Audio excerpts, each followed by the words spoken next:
All right, what we got here is a Fender Reverb tank, the one that you sent me over the weekend. Very clean, very brown face, very brown Tolex. Has all of the right components, has all of the right backgrounds and the right stamps. Got a little tiny blemish in the upper right in the back.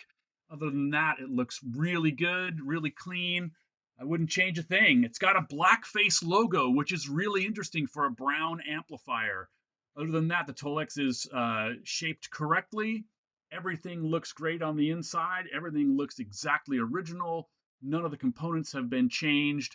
Got the original diodes in the power supply. It does have some oxidization where I would expect it to be.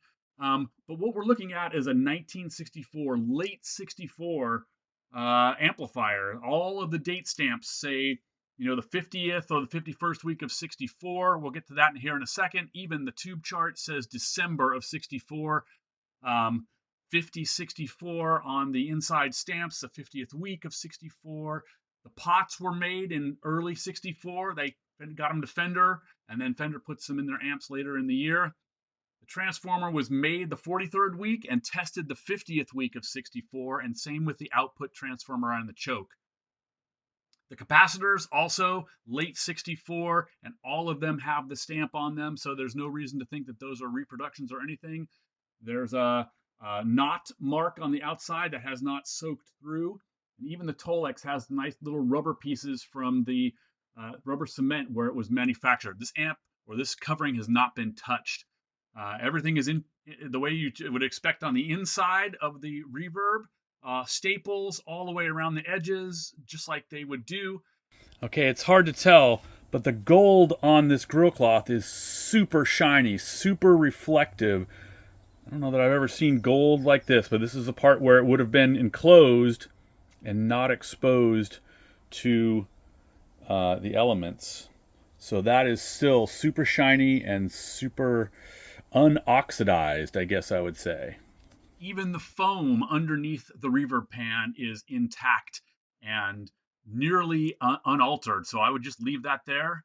Got the correct light bulb holder here, and even the light bulb says GE on it, so you know that it's USA. So you don't usually see tubes with a lot of paint on them. That usually means that they have not been used. The heat is what kills the paint, and this paint is, dare I say, perfect. All of the tubes are original RCA tubes, 1964. The paint is intact. Everything is great. Got the correct tubes in the correct spots.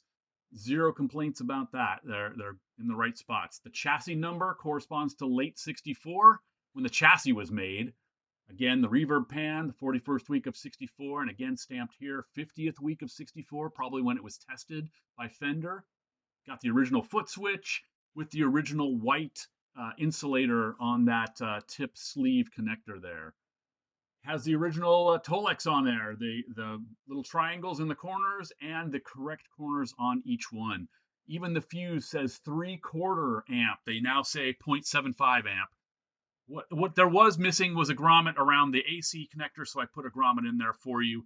And I also put a little sleeve around the strain relief so that the cord does not move back and forth. It actually relieves the strain rather than just sliding through there. Other than that, you got a great 1964 transition reverb. Thanks for letting me look at it.